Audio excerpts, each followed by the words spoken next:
take a second.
Hello, hello, and welcome to our live training today. You guys are actually part of our very first Ministry U live training session today. I'm so excited that you guys have decided to take an hour out of your day to be with us. We've got some great content lined up for you.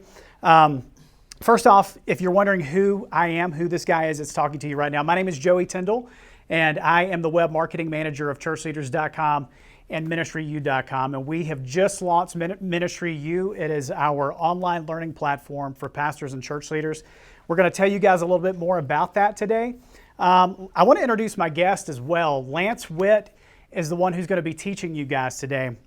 And Lance is the founder of Replenish Ministries, and he's also been the executive pastor at Saddleback Church with Rick Warren. He's been doing this stuff for a long time, so the content that he's bringing you guys today is solid, it's trusted. He's helped loads of other churches and ministry leaders implement these changes in their church and help them build and lead healthy and high-performing teams. So super excited about what he's going to bring you guys today. Let me tell you a little bit, just kind of go over some housekeeping things really quickly. You'll notice on the screen off to the right, there is a chat stream. So we don't want this to be kind of a one-way street today. We want this to be interactive. Would love to hear from you guys. Let us know you can hear everything okay. Let us know you can see everything okay. Tell us where you're tuning in from. We would love to know it. I know we've probably got people from all over the world and multiple time zones joining us today. So we would love to hear where you guys are tuning in from. Here's what we know. You guys have probably all sat through bad meetings. We've all sat through bad meetings. We don't want you to lead bad meetings. So that's kind of the purpose of today's training. I'm not going to steal Lance's thunder. He's going to teach you a little bit more about what that is. And the other thing too is this is kind of a small segment of what we cover in Lance's course, building healthy and high-performing teams. So what you're getting today is actually a small section of what we cover in that entire class.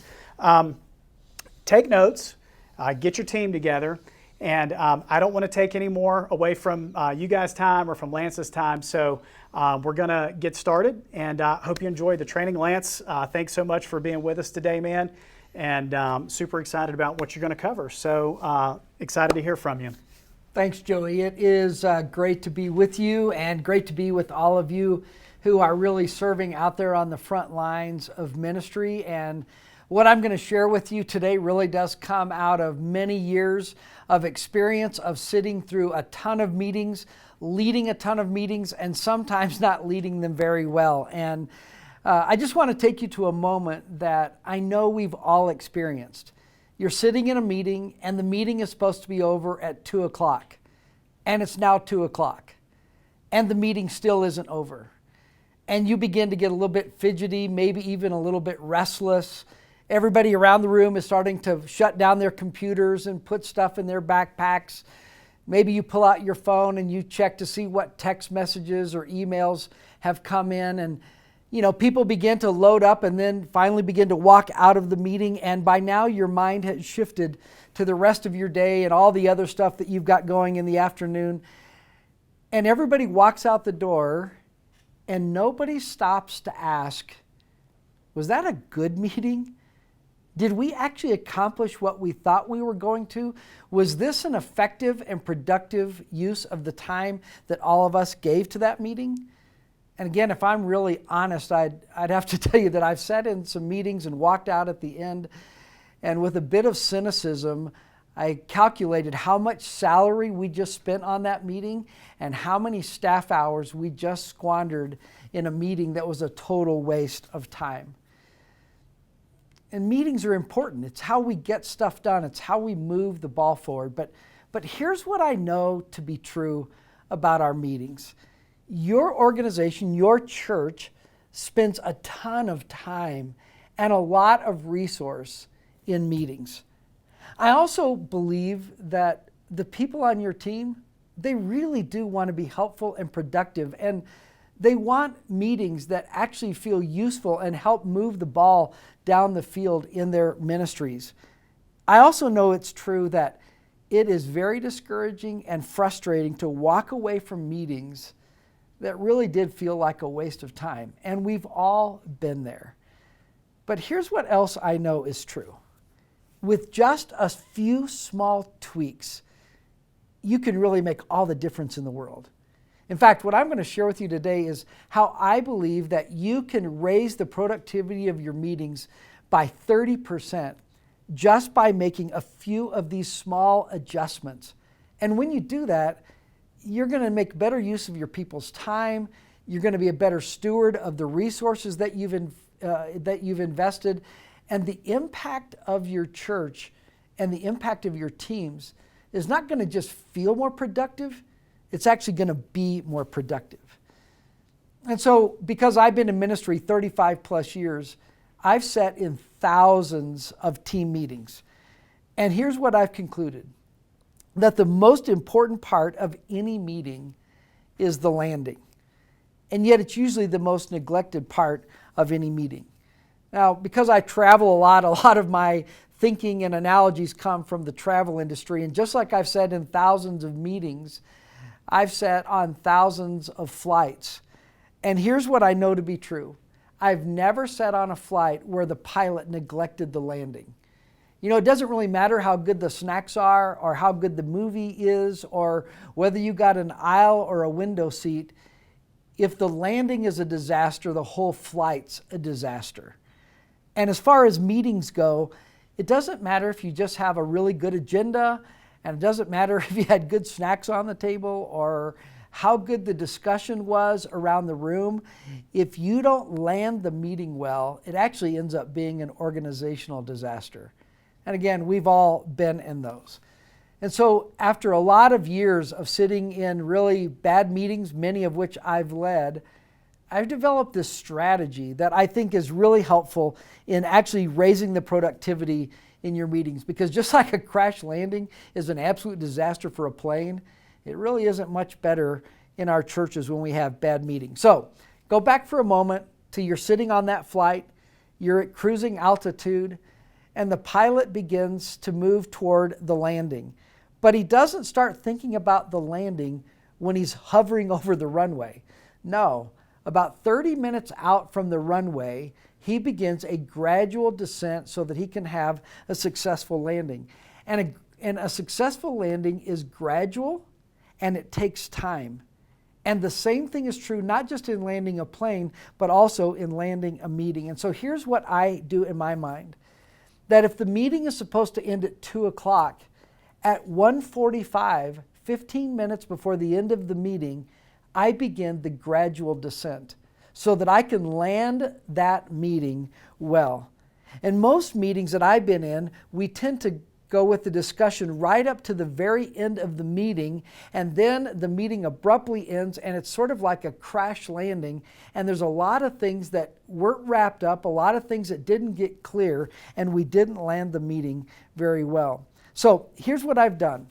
I've developed this strategy to have 3 questions that I think if you can utilize those questions in the last 15 minutes will really help raise the productivity of your meeting. So here's question number 1 as I move into that gradual descent and begin to land the plane. Question number 1 is to ask the question, what did we decide? Now, I'm amazed how many times I've been in a meeting and I thought we made a decision on something and the rest of my team didn't think we made a decision on it. And so I went out and I started executing or acting on what I thought was a decision and what everybody else thought was still just something we were talking about. And when that happens, it causes chaos, it causes conflict, and it doesn't make you very popular with your teammates, and it just creates a lot of dysfunction in the organization. So before you leave the meeting, I think the thing you want to get clear about is what's still a discussion and what's a decision. Let me use a football analogy to try to help you unpack this just a bit. It's the difference between standing in the huddle and running a play. So while we're all gathered in the huddle, we're just talking about options and possible plays and things that we could do and plays that we could run. But once the play has been called and the decision's been made, we go into execution when the ball is snapped. That's the moment that we move into execution. And it's at that moment that everybody now knows we can begin to move into action. But imagine that huddle And suppose you're just standing around talking about what you could do, what play you could run, and all of a sudden the tight end runs up to the line of scrimmage, he grabs the ball and starts running down the field. He's executing while everybody else is still just discussing. Well, it wouldn't be a very effective play, but that happens all the time in church meetings. And so I like, when I lead meetings, to try to push toward definitive decisions. Because just like you, I've been in lots of meetings where the discussion gets right up to the edge of a decision and we're batting it around and we're talking about what we could do and we're making plans, but it's not been really clarified yet whether or not we've actually made a decision. And so it's kind of like sometimes like Groundhog Day, like we just keep discussing the same things over and over and we keep coming back to the same issues over and over, but there's not been a clear decision made. So here's my challenge to you. If you're the one who's leading meetings, push for clear and definitive decisions. I find myself doing this a lot when I'm facilitating a meeting. We have all kinds of robust discussion, a lot of debate and ideas are pushed out there. And at some point, once I feel like everybody's had a chance to share what they want, I'm going to push for us to make a clear decision. And once we've made that decision, now we can begin to talk about how we're going to execute. And because people have an amazing ability to misinterpret and retranslate decisions, what I like to do is get on a whiteboard or a flip chart and actually write down the decisions that we made. It just helps us be really clear so that everybody's on the same page about what we just decided. So question number one is, what did we decide? Question number two is, who needs to know what we decided? Now, I've had personal discussions with hundreds of church staff members and had lots of conversations about staff culture. And one of the common weaknesses when I survey church staffs is almost every church I've ever been in would say that communication is a weakness. And this directly correlates to the question of what did we decide? Because if we're not clear what we decided, we're never going to be clear about what gets communicated. You know, communication is another reason that I found it helpful to write those decisions down in a meeting. Because when decisions are made and when I write them up on the flip chart or the whiteboard, it allows people in the meeting to take the communication back to their volunteers, back to a staff member or an administrative support person, and they can clearly communicate the decision that got made. I always remember what George Bernard Shaw said when he said, "The single biggest problem with communication is the illusion that it has taken place." And so it is worth part of your time in that last 15 minutes to talk through who needs to know what we decided. And what George Bernard Shaw said is not just true in life, but it's certainly true in church life. So the question, who needs to know what we decided, forces us as a team to think through the communication issue. Not just the decision and planning issue, but now the communication issue. And most of the time when I've left a meeting, I'm quickly on to the next task or the next meeting on my schedule. And what I haven't thought about is, okay, who needs to know and who's going to be impacted by what we just decided? And you know what else is true? People love to be in the know, right?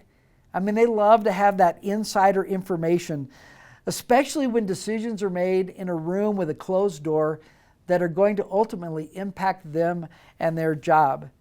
You see, communication not only shares information, but it also demonstrates value. And when you include people in the communication, they feel valued because we all love having the insider information. But the flip side is also true. When I don't communicate, when I don't let people in on what's going to impact them, it communicates in a way that actually makes them feel undervalued, even though that's not my intention. So as part of that last 15 minutes when I'm landing the plane, we not only talk about decisions, but we talk about how we're going to clearly communicate and cascade communication down through the organization to those who need to know. And that's a discipline that we have to learn. You know, as a leader, one of my assignments from the meeting is to go back and communicate those that I work with. And I found that a few minutes of communication on the front end of a decision will really help me to be more effective with my team. It will help them feel included and valued. And we're going to not have to spend a lot of time cleaning up stuff on the back end because of poor communication. So the last 15 minutes, we're landing the plane. First question, what did we decide? Let's get really clear about the decisions. Let's write them down. Question 2, who needs to know what we decided? What's the plan? Who do I need to make sure I communicate with personally? And then question 3 is, who's responsible and what are the action steps? Or what are the key deliverables? As important as it is to have clear decisions and clear communication, it's also important to know who's responsible for things that we decided. You know, ultimately, all of our vision and all of our plans and all of our big ideas will eventually degenerate into hard work. To go back to my football analogy, it's deciding which part of the play each person in the team is responsible for. Now, sometimes the responsibility will be obvious because people have a role that is commensurate with that particular function or that particular thing that needs to be done. But sometimes it's not so obvious, and in those moments, clarity is very, very crucial. So after writing the decision down, I would also suggest writing down any decisions that people need to follow through for and what they're responsible for in terms of action items. And then I always like to put a due date. Like, when are they agreeing to have this done? And then I make note of that.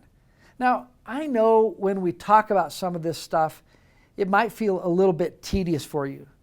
But I promise you that these are steps that, if you will implement them, can give you great progress in your team meetings, help you feel way more productive than maybe you are feeling right now. And I know some of you might be listening and you go, wait a minute, some of this sounds like talk for a big church. And I don't really have a big staff. Maybe I just have some volunteers. But no matter the size of your team, these principles will work.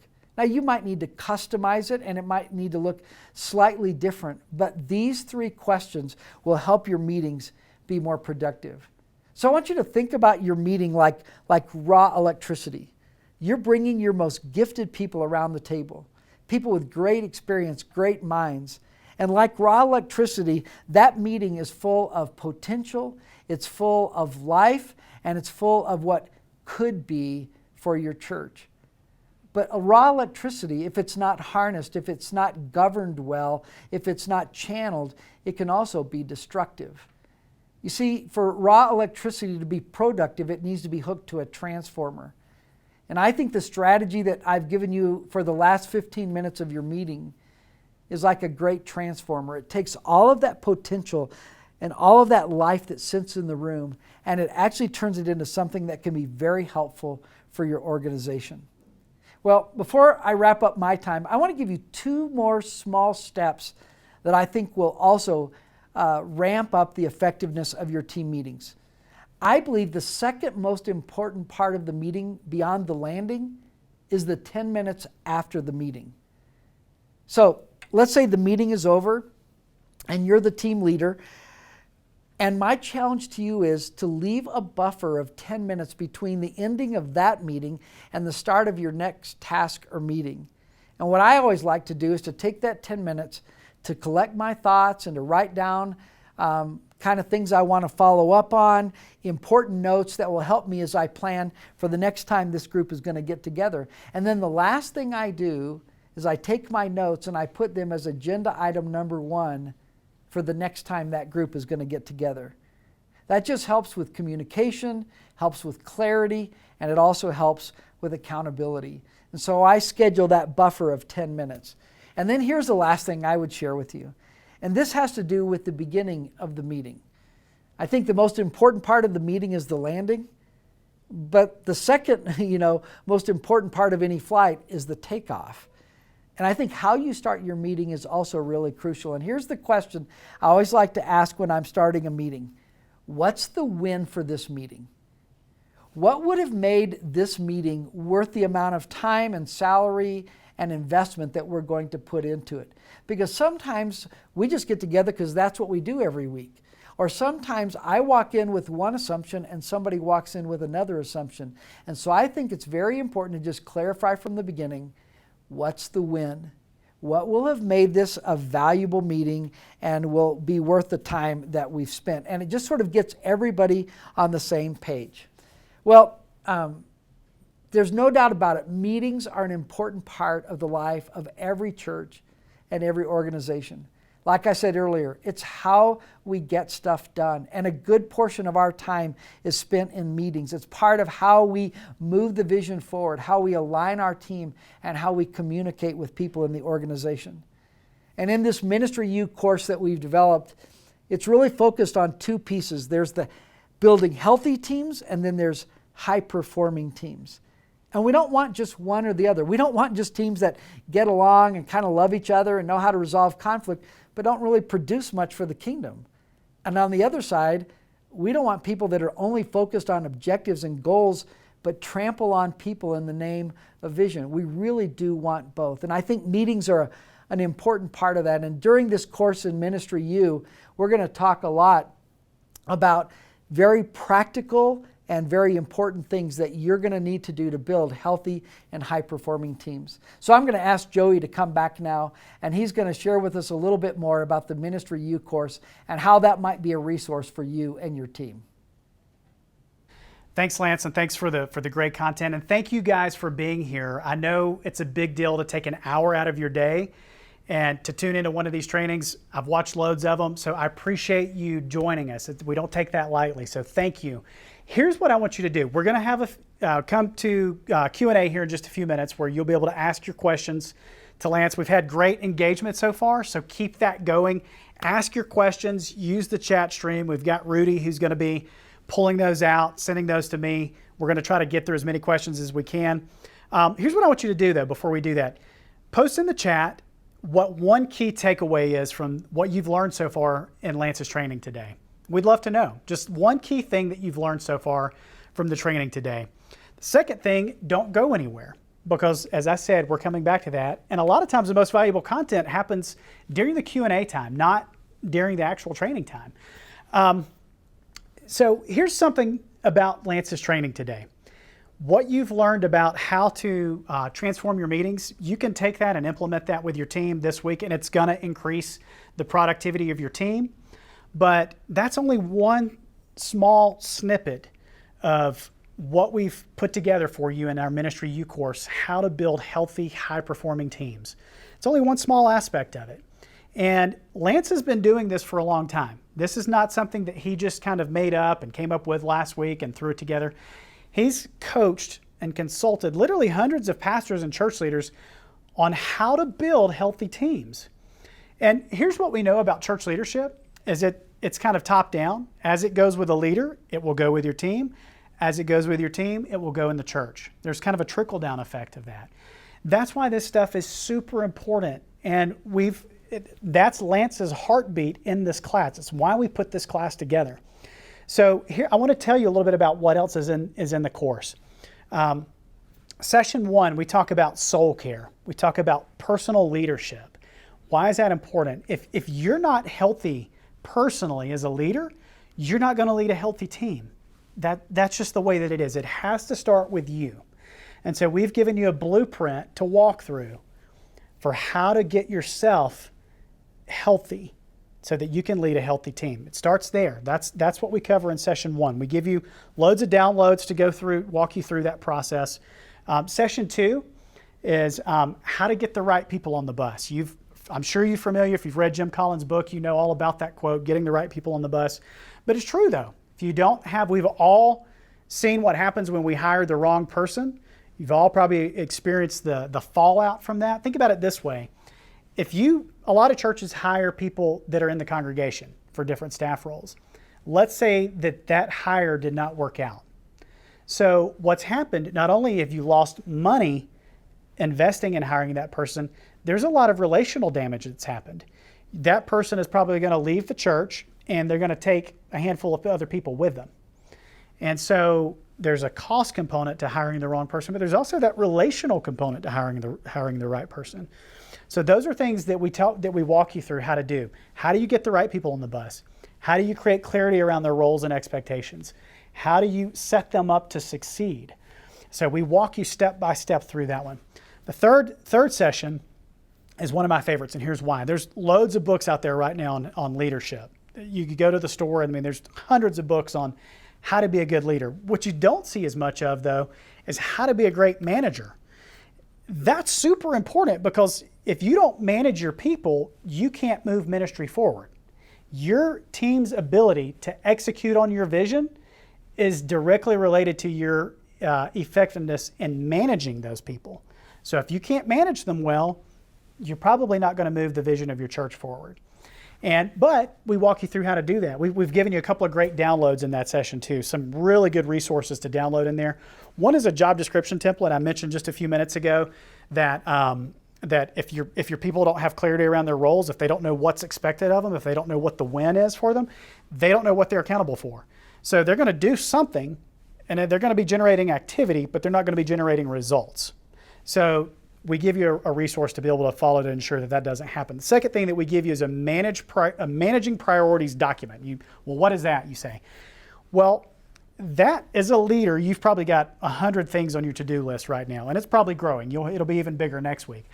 But how do you know out of those things what you really need to invest your time and energy into this week?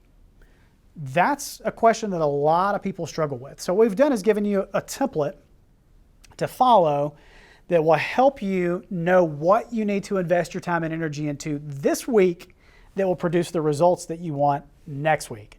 So they're again, simple, but super effective and super overlooked. Third thing that we give you in that session is an effective meeting template. We've talked a lot about how to have effective meetings today. We give you a template. So the next time you have a meeting, all you do is sit down and work through that, and it's going to keep you from wasting your time, wasting everybody else's time. Nobody's going to leave the meeting saying, well, what was that all about? Why was I included in that? And there's not going to be any ambiguity around who's responsible for what, because you will have used that template to get everything clarified. The fourth thing that we give you, this is something that's simple, but yet it's often overlooked, is a list of questions, kind of icebreaker questions to go through with your team. Well, why is that important? Because stats have proven this, people that like working together are more productive and they're more efficient. If your people don't enjoy working together, if they don't trust each other, if they're not unified around a common purpose, they're not going to be as effective. And so we give you just a list of questions to help build that camaraderie in your team, to build that trust in your team, and to help kind of unify everybody around what it is that you guys are doing as a team, where you're moving as a team. So those are some of the things that we cover in the course. There's actually 3 additional sessions, but we don't have time because we're about to go to Q&A. I don't have time to unpack all of that. Just as many resources. We actually give you 30 downloadable resources and 24 videos, video tutorials, and 24 audio downloads. So that's everything that you get inside the Ministry U course. Here's the other thing. You can share it with your team. There are no additional licensing fees. We haven't set it up so that it becomes more expensive if you want to share it with other people. If you've got 50 people on your staff, share it with them. If you've got 5 people on your staff, share it with them. If you know a missionary or a pastor who may be in a third world country who they genuinely cannot afford it, share it with them. So that raises a question that you're probably wondering, well, how much is this class that you've been talking about? It's $599. And that may seem like a lot to you, or it may not. I don't know. I don't know where you're at. But let me kind of put that into perspective. I mentioned just a few moments ago how much you would spend to hire a consultant. You would spend a lot more than $599 to have a consultant come into your church for 3 days and teach you the stuff that Lance is covering in this class. The other thing too is that it typically, the Career Builder stat said that 41% of companies who made a bad hire, it cost them about $25,000. $599 versus a $25,000 hiring mistake. I think we know what the winner is on that one. So here's the other thing too. Get it. If you don't like it and you go through it and you honestly say at the end of going through it, there's a 30-day money-back guarantee. So if you go through it inside of that 30 days and you say, Joey, that was a complete waste of my time. Neither myself nor my team got anything out of that. You totally oversold it. It was pointless. We'll give you your money back. no questions asked. That's it. So here's what I want you to do. We're about to jump back into Q&A, but if you want to lead a healthy team and you're committed to it, go to ministryu.com/join right now and jump in. And if you jump in today, I'm going to do this right now. If you jump in today, you can get it for 25% off. So here's what I want you to do. Go to ministryu.com/join, purchase the class, save 25%. That's $150 savings. But it's only good through midnight tonight. We're only going to open it up through midnight tonight because you're on this training. So you've invested in being here today. And because this is kind of our early bird special, if you will. After midnight tonight, it's going back up to $5.99. So don't wait, because it's going to go away. If you email us tomorrow and say, hey, I would love to get it for $4.99 or for the 25% off, it's going to be too late. So go to ministryu.com/join. Again, we're going to put it on the screen. It's ministryu.com/join and sign up today. Use your 25% off coupon code and start. And here's the deal. I want to hear back from you. I want to hear what kind of results you're getting from it. I want to hear, and I know Lance does as well. So let us know how it's impacting your church, how it's impacting your ministry, how it's impacting your team. We'd love to know. Thank you for being with us again. We're going to jump into Q&A.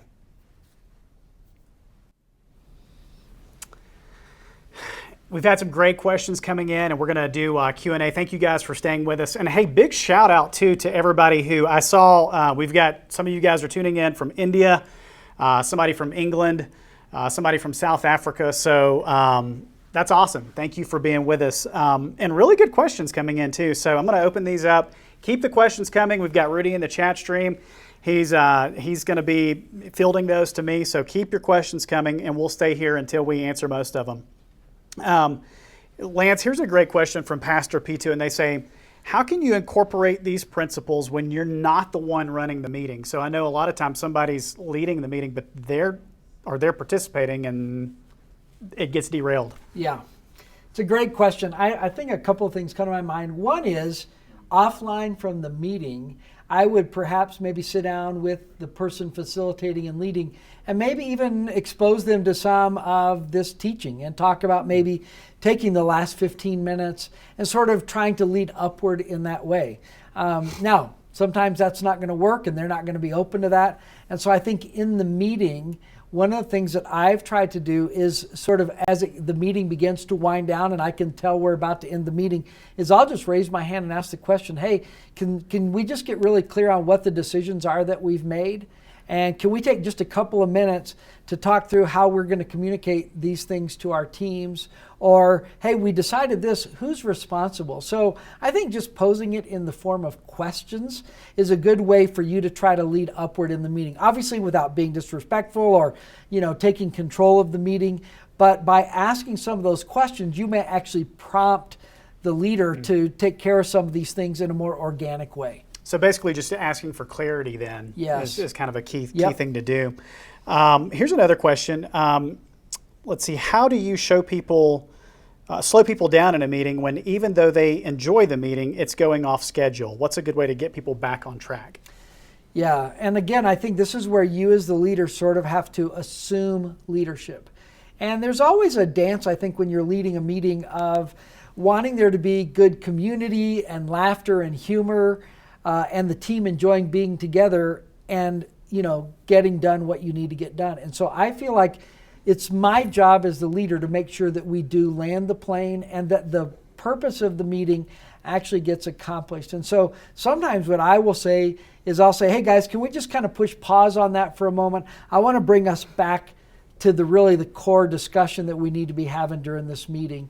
And so I feel like I'm a bit of an air traffic controller, and I'm making sure that this thing's going to land appropriately. So I think part of it is I find a lot of times leaders sit in a meeting and they just kind of let it go down all kinds of rabbit trails. If I'm leading, I'm responsible for getting the outcome that really I want of that meeting. And so sometimes that means I have to take charge, and sometimes that means I have to rein in people who are headed down some kind of rabbit trail.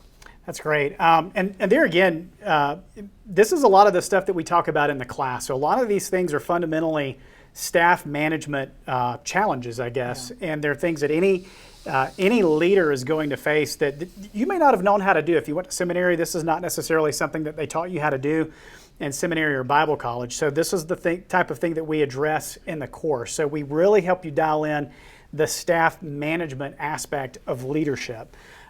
So great answers. And so Lance, kind of on that note, sometimes there's a need for brainstorming meetings, and sometimes there's that's a little different than when there's a meeting that requires specific outcomes. How is that different? How should those meetings differ, or should they? No, I think they're radically different, and your approach to them needs to be radically different. So a big help to me on this has been Patrick Lencioni's stuff on death by meeting. And he basically proposes 4 different kinds of meetings, but I think the 2 that relate to your question are tactical meetings and strategic meetings. So sometimes if I'm in a tactical meeting, not visionary, not forward thinking, kind of a management meeting, we will deal with more issues, we'll take less time on the issues, and usually the decisions are less weighty in terms of their impact. So a lot of these are your weekly staff meetings where you're mostly working through your plans, what's happening when Easter's coming up or Christmas or a summer camp or things like that. But a strategic meeting is a more forward-thinking meeting. So you deal with less issues, the issues are more weightier, they're more out in the future, and you can deal with less of them. So I do think understanding the nature of the meeting helps you to know how to lead the meeting. So, and I remember when I was at Saddleback and we would be having a tactical meeting and a big strategic issue would come up, we would draw on the whiteboard a big square and call it our parking lot. And so when something would come up that we weren't really equipped to deal with in that meeting, we'd put it in the parking lot for the next time we scheduled a strategic meeting. If we were in a strategic meeting and something real tactical and granular came up, I'd put it in the parking lot for the next time we were going to have a tactical meeting. So I think knowing the difference between the 2 matters how you facilitate it. The other thing I would say here is it's really important to know the thinking mindset of the people in the meeting. So for example, if I'm going to have a vision meeting about what we're going to do the next 12 to 18 months, I don't need a bunch of doers in the room, a bunch of tactical people. I need people who can forward think, who are creative, who have visionary ideas, and I want to get those people in the room. So sometimes I ought to get people in the room not based on their position, but maybe based on how they think. And I might want to go cross-functional and get somebody from another department, maybe even an outsider, business guy in the church who's a good thinker, and invite them into those meetings. So I think thinking about the nature of the meeting has everything to do with who's in there and how you facilitate it. That's great, because probably a lot of times pastors don't think about incorporating lay people into their people from the congregation into the meetings that may have a different perspective than what they're used to. Yeah, I think just getting the right thinking wavelength in the room really matters. That's great. And this question kind of ties into some of that as well. Is there, they say, this person says, I want to be respectful of my team's time. Did you have a specific schedule for when meetings were occur, or did you meet when a need arose? Yeah. Well, I had some standing meetings, but again, even in my standing meetings, I tried to make sure I was prepared and clear and that we got stuff done. I think just having a standing meeting and then people coming into the meeting going, okay, what are we going to talk about today, is not a very productive use of the time, and I think it ends up being a waste. So, and sometimes I think if you say, hey, we don't really have that much this week, let's cancel it. And I've never had anybody complain because I canceled a meeting.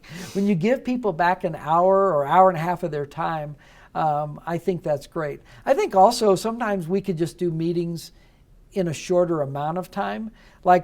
So for one of the things I think, when you want to just communicate something, you're not really trying to plan or solve a problem, just do a 5-10 minute stand-up meeting. You gather everybody in the hall, you kind of cast the vision, you give the communication, and then everybody gets on with their day. Rather than, I promise you, if you come in and you sit around a table, the meeting's going to go longer. But if we do a quick stand-up meeting, we can get the information out and people can get on with their day. So And again, I guess summary to your question is, it's up to the leader to be proactive to make sure that he's got the right agenda and the right amount of time and the right people to get done what they need to get done. That's great. And there again, that's one of the things that we feature in our course is we give you guys a meeting blueprint kind of so you can go through so that you don't get derailed in your meeting, so that you have a clear plan so you know specifically what the agenda items are that you need to cover, as well as what the outcomes of that meeting are, and help to kind of establish the direction for that meeting so that you don't go into it willy-nilly, term we use down in Alabama, and get derailed, so that you have specific outcomes from that. And this is a question that I can speak into. It's talking about which programs are best to use to manage tasks. So here at Outreach, we use two programs. We have Basecamp is a good one if you're not familiar with that. Basecamp I've found to be very helpful for specific projects that have a starting point and an ending point, that have specific tasks, specific assets that go along with that task or with that project. That one's good. I don't find it as helpful for ongoing task management. Another one that's good is Asana. We use that one here as well. Asana is much better, both at a project basis, from having a project with a beginning and an end date, but also just from a recurring task standpoint. It's easy to use that. So those may be two things. I think it was Deborah, you asked about that. So those are two solutions you may want to look into.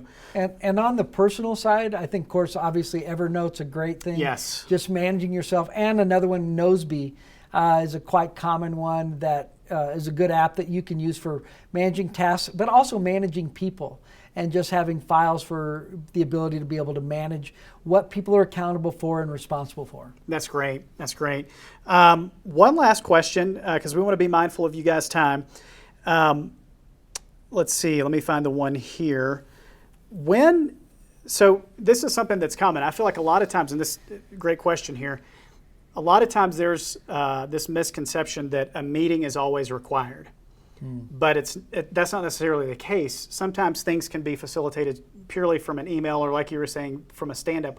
How do you kind of know when a meeting is required and when it's not? Yeah, that's a great question. So for me, there's two things I try to ask. One is there a problem we're trying to solve or something we're trying to plan? Usually if there's a problem we're trying to solve, and then again, I'm going to ask who are the right people to get in the room, how long do we really need? And then most of the time it's about planning, right? We're looking ahead and going, okay, Easter's coming up. We've got to get on a meeting schedule so that Easter gets pulled off appropriately. So for me, those are the two big things. I try to stay away from meetings that are purely about communication or coordination. If it's communication or coordination, I find most of that can be handled by email. And again, I'm a big fan of shorter, concise bullet point emails, not diatribes that are 3 or 4 pages long. I just feel like people get lost in that. But when I just want to communicate something, I just need to get information out. Email's great for communication. It's not great for conversation, and it's not great for solving conflict. So if you've got a problem, you don't want to try to solve it by email. I do think that's when it's a meeting, whether it's one-on-one or with the team, you want to get the right people in the room, because there's just something about doing this in the flesh, being able to look in each other's eyes, hear tone of voice. That matters, and I think that's helpful for meetings. But if I'm just disseminating information, I think you can do that through text messages or email primarily. That's great. In fact, that's one of the things that you taught on in the course is courageous conversations, and Right. when it's appropriate to use email, when it's not appropriate to use email for having specific conversations that need to be had or doing specific things. So again, this is the course Building Healthy and High-Performing Teams that Lance created for Ministry U. And there again, you've got until midnight to use that coupon code. The coupon code MULAUNCH goes away at midnight tonight. That's MULAUNCH. So go to ministryu.com/join. Again, that's ministryu.com/join. And really, the reason we created this course was because I read a stat that Lifeway, from a Lifeway study that they came out with at the beginning of the year, and it said that 48% of pastors leave full-time ministry because they don't feel like they were equipped to lead. And that's our heartbeat. That's what we want to remedy with this course, is we want to give you the practical nuts and bolts of ministry leadership in this course, to how to have meetings, how to do all of the things that we've talked about.